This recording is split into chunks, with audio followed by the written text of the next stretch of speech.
Hello, it's Phillip Taylor speaking from Richmond Green Chambers. Got an interesting book here. World Copyright Law. This is it. Very heavy.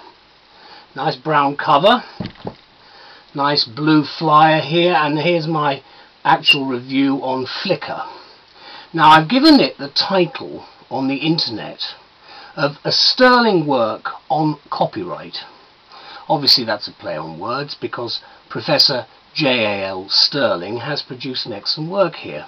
He's from Queen Mary Intellectual Property Research Institute and a barrister, and is a long-standing and well-known international expert in copyright law. So he's just the right guy to produce this very heavy but very important work. He's produced here what has been described rightly as the ultimate authoritative and comparative analysis of this often contentious subject, which of course is very much in the legal news today. He gives the book the title World Copyright Law, which we've got here, and then there's a subtitle after, which includes the following, which tells you what this book is about.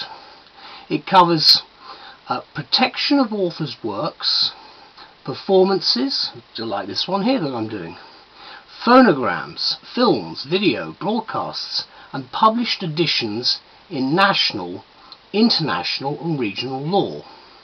He also adds, again at the front of the book, that the work has a glossary of legal and technical terms, very, very helpful of course in copyright, and states a reference list of copyright and related rights laws throughout the world, because this is a global matter. Well, that should be enough for getting on with in what is actually 1700 pages.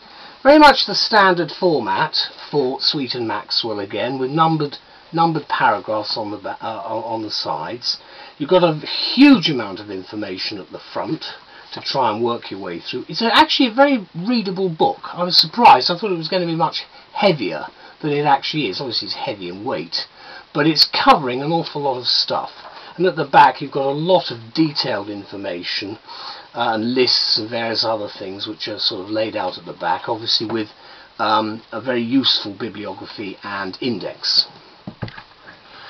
What he's done here is, as I say, it's a substantive analysis of copyright law on a regional, national and global scale, and he's placing emphasis throughout on the international dimension, as well as the intriguing historical perspective which comes through, which is both topical and appropriate, because we're in this sort of age where this type of law and this area of activity is very much to the forefront.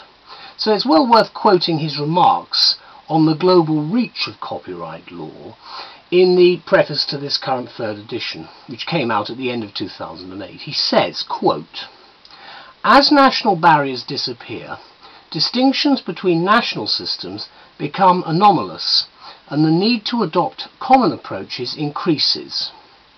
In the past, writing on national copyright laws has in general been confined to the particular national law under consideration, with occasional references to other systems. Now, the whole emphasis must change to one of international consideration of the problems posed by current technological developments." And that really says it all, because it actually interferes, if you like, with every aspect of what we do, because it's not just about copyright, this business of the technological developments. Data protection, IP, you name it, it's there. And when we're talking about reputation, we're talking about persona and image, this is your book, because it tells you where it's at. So there you have it.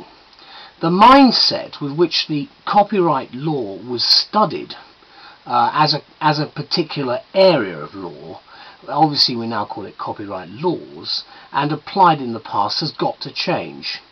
Out of the local sort of parochial stuff, the regional outlook of the past, and into very much more the global perspective which is necessary for the protection of IP in the 21st century, with obviously the internet. With all this in mind then, the free online update service from Sweden Maxwell, which accompanies this book, is actually of a great assistance in my view, and very much in keeping now with what publishers are doing across the board. Sterling points out, in fact, here in this fast-moving area of law, a lot of law reports, as you well know, he says that it's now of prime juridical, economic and indeed political significance, this area of course, following the three new developments since the 1970s. That's the growth of piracy, the advent of satellite communication and the advent of the internet. And this permits, of course, public access to and copying and distribution of protected material on a massive scale. And it's something, of course, which performers are particularly concerned about.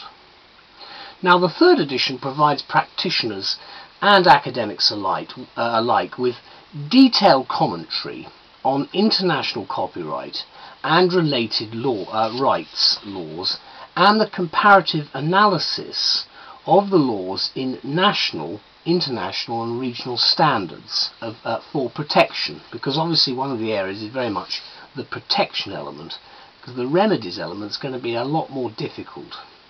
It's completely up to date as of July 2008. There'll be some more updates the following July this year, it's 2009, and the new edition therefore will provide a wealth of new material on things like the implications of the WIPO discussions on world copyright law and the practical aspects, for example, of recent United States of America and European Union copyright developments.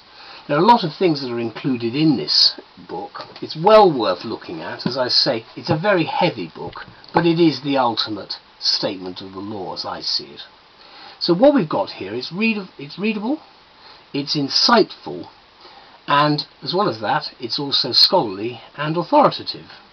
So his work remains, in my view, a boon to researchers, with its tables of cases at the front, the international treaties, the conventions and the agreements which are given, all the European stuff, I have to put it that way, but that's what it is, all that stuff's there, the national laws, the abbreviations, the website addresses, and the very detailed bibliography, which is a must for anyone certainly studying this subject, let alone practicing it.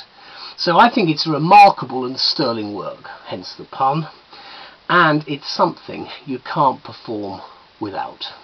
So get it today. Thank you very much, JAL Sterling, and I'd love to know what JAL stands for. Thank you so much. Bye-bye.